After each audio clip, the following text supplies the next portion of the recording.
Hey everybody, it's the Coin Guy here.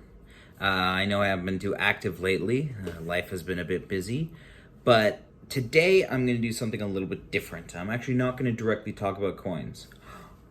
I know, it's scary, but don't worry, we'll get through this. As many of you know, I am a PhD student at Leiden University. I study archaeology, amongst many other things. But today I'm going to do something a little bit different because I often get asked, well, how do you become a PhD? What's the steps and all these other things? And, how do you do what you do? So I'm going to go over top 5 tips for being a PhD, or, how to get yourself into a PhD. So these are somewhat out of order. They're not necessarily like the most important first, that sort of thing. But they're just some general things to think of. So the first thing that I recommend, read. As you can see, that is just like a small selection of the stuff, and that's not even like stuff that's going to take me a year. That's what I have to read on a weekly basis. That sounds scary, but that's also the good. A lot of my best ideas have come from just reading. I'm reading, and I get something that comes out, and I'm like, that's intriguing. I should investigate that further. I take a look at footnotes, and I'll be like, I'm going to go read that later because maybe there's something there that would be useful for me. So that's number 1, read, because you will get so many good ideas.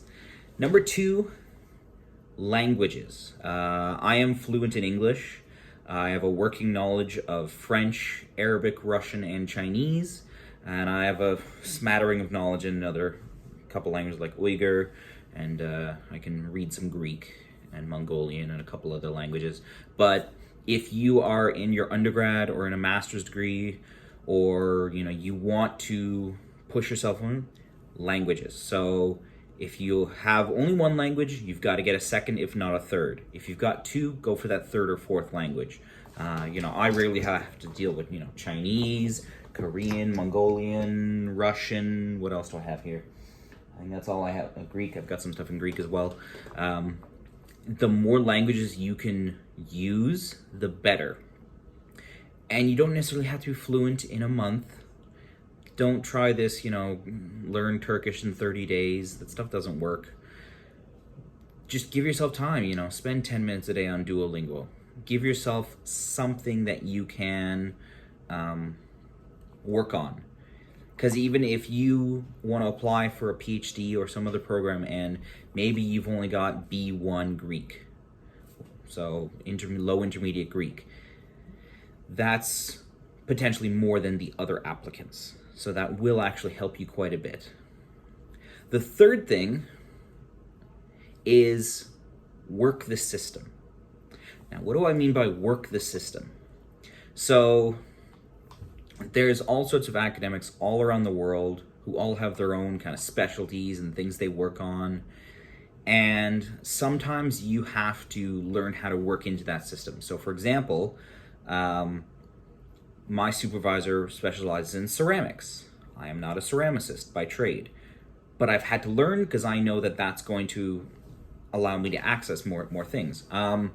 I started actually in history and classics. I'm not an archaeologist originally, and I had in my mind what I was going to work on, and I've completely shifted because of that. Same thing when I was applying for my PhD.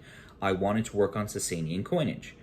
There's very few Sasanian numismatists, so I shifted a bit. I worked more towards Central Asia, which is a big hot topic right now.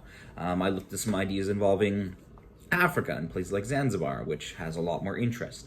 I looked at things like trade and economics, which is not really my specialty, or was not, but now I've explored that option.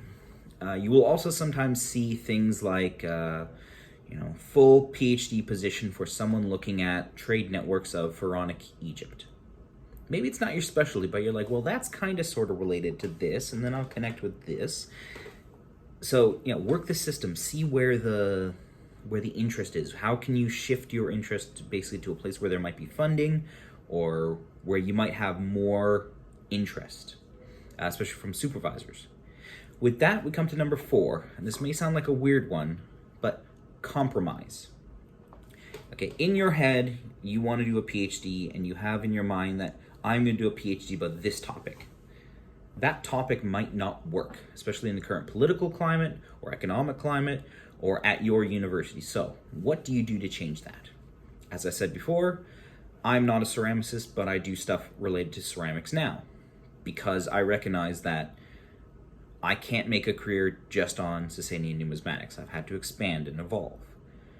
Don't be afraid to do something a little bit different than what your initial idea was.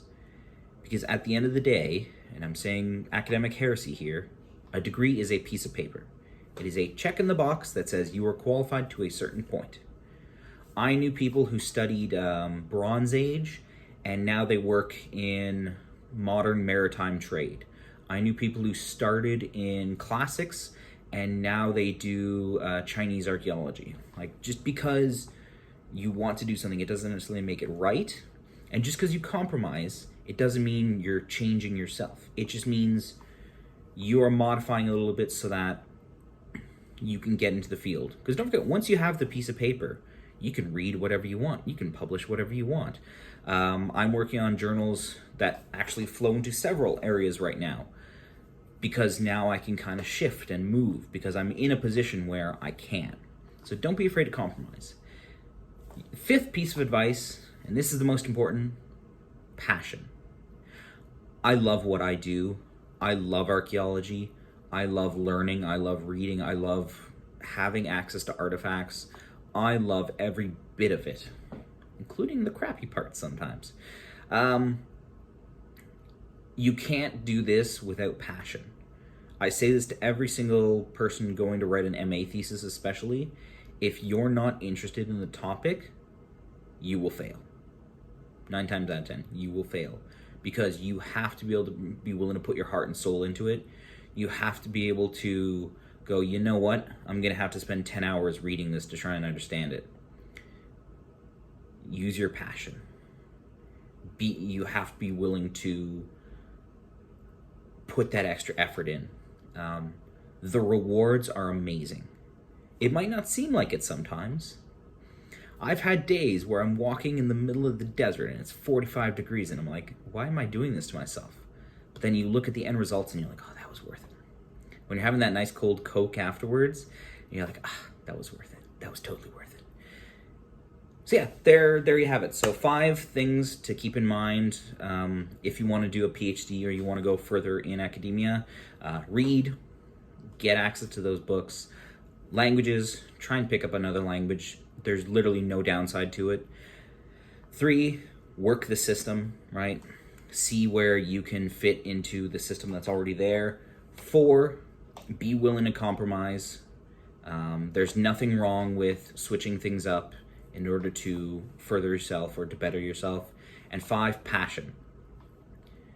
Use it. Embrace it. Embrace the suck. And that's it for today. Keep following the channel. I'm going to try and give more advice on kind of what it's like to be a PhD, tips and tricks and all that other stuff. And then, the usual amount of coin content. So that's all for today, everyone. Bye-bye for now.